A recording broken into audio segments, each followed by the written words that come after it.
एक ऐसी झील जिसे कंकालों की झील कहा जाता है। इस झील में 600 से 800 कंकाल पाए गए हैं। यहाँ पर बर्फ के अंदर इंसानी हड्डियाँ पाई जाती हैं। अब सवाल ये उठता है कि इतनी सारी हड्डियाँ आई कहाँ से? ये कंकाल हैं किनके? इसकी खोज किसने की? यहाँ पर आने वाले वैज्ञानिकों ने इसके बारे में क्या क्या खोजें की, उन्होंने इसके बारे में क्या क्या पाया। तो आज की इस वीडियो में इन्हीं सारे सवालों के जवाब मिलेंगे। तो आइए वीडियो को शुरू करते हैं।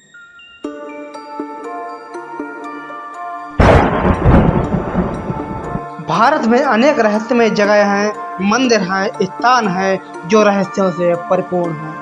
रहस्य ऐसे जिनकी गुत्थी सुलझाना लगभग ना के बराबर है। एक ऐसी झील जिसे कंकालों की झील कहा जाता है। ये झील उत्तराखंड राज्य में स्थित है। इसे रूपकुंड भी कहते हैं, जो समुद्र तल से 16,500 फुट की ऊंचाई पर स्थित है। सबसे पहले हम बात करते हैं इस झील में इतने सारे कंकाल आए कहां से। उससे पहले हम बात करते हैं इस झील की खोज किसने की। वर्ष 1942 में एक ब्रिटिश फॉरेस्ट रेंजर ने गश्त करते समय इसकी खोज की, जिनका नाम था H.K. माधवल। इसके बाद नेशनल जियोग्राफी ने अपनी एक टीम भेजी। वहां पर 30 कंकालों की खोज हुई। इसकी खोज से लेकर अब तक सैकड़ों कंकाल मिल चुके हैं। हर लिंग, हर उम्र के कंकाल के अलावा यहाँ कुछ गहने, लेदर की चप्पलें, चूड़ियाँ आदि चीजें पाई गईं। अब हम बात करते हैं कि इतने सारे कंकाल आए कहाँ से। इसके बारे में कई कहानियाँ प्रचलित हैं।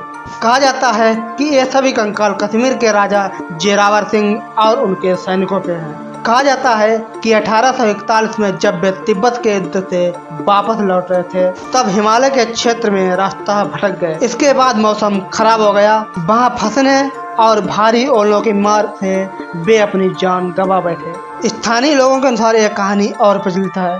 कन्नौज के राजा जस धवल अपनी गर्भवती पत्नी बलाम्पा के साथ हिमालय पर नंदा देवी के दर्शन करने जा रहे थे। राजा ने दिखावे के साथ यात्रा की, जिसमें उसने ढोल आदि का इस्तेमाल किया। लोगों ने ऐसा करने से मना किया, लेकिन राजा नहीं माना। तभी देवी के क्रोध होने पर वहां पर बड़े बड़े भयानक तूफान आए और आंधी आई, जिसकी वजह से राजा, रानी और उनके साथी सभी मारे गए। एक अन्य कहानी के अनुसार यहाँ पर एक कब्रगाह था, जहाँ किसी महामारी के शिकार लोगों को दफनाया गया। लेकिन आप सभी का क्या कहना है कि कंकालों के पीछे कौन सी कहानी हो सकती है? कमेंट में जरूर बताइएगा। अब हम बात करते हैं वैज्ञानिकों की खोज और अध्ययन में क्या पता लगा। 5 साल के अध्ययन में कहा गया कि ये शायद सच नहीं है। इस अध्ययन में भारत समेत जर्मन, अमेरिका के 16 संस्थानों के 2800 लेखक शामिल थे। वैज्ञानिकों ने जेनेटिक रूप से और कार्बन डेटिंग के आधार पर झील में मिले 28 इंसानी अवशेषों का अध्ययन किया। इनमें 15 महिलाओं के अवशेष शामिल थे। इनमें से कुछ 1200 साल पुराने के हैं। अध्ययनकर्ताओं के अनुसार मरे हुए लोग जेनेटिक रूप से अलग अलग हैं। उनकी मौतों के बीच 1000 साल का अंतर है। इस अध्ययन की मुख्य लेखिका PhD छात्रा हारने कहती हैं, इससे वे थ्योरी खारिज हो गई हैं जिनमें कहा गया है कि किसी एक तूफान या आपदा से मौत हुई है। वे कहती हैं कि अभी भी यह साफ नहीं हो पाया है कि रूपकुंड में हुआ क्या था। लेकिन ये बात जरूर कह सकते हैं कि ये सभी मौतें एक बार में नहीं हुई। अध्ययनों की माने तो 19वीं सदी के आखिर तक यहाँ कोई तीर्थ यात्रा के प्रमाण नहीं मिलते। लेकिन 8वीं और 10वीं सदी के स्थानीय मंदिरों के शिलालेख इशारा करते हैं कि उस दौरान लोग यहाँ यात्रा करने आते थे। इस आधार पर माना जा सकता है कि यहाँ कंकाल उन लोगों के हो सकते हैं जिनकी मौत तीर्थ यात्रा में हो गई हो।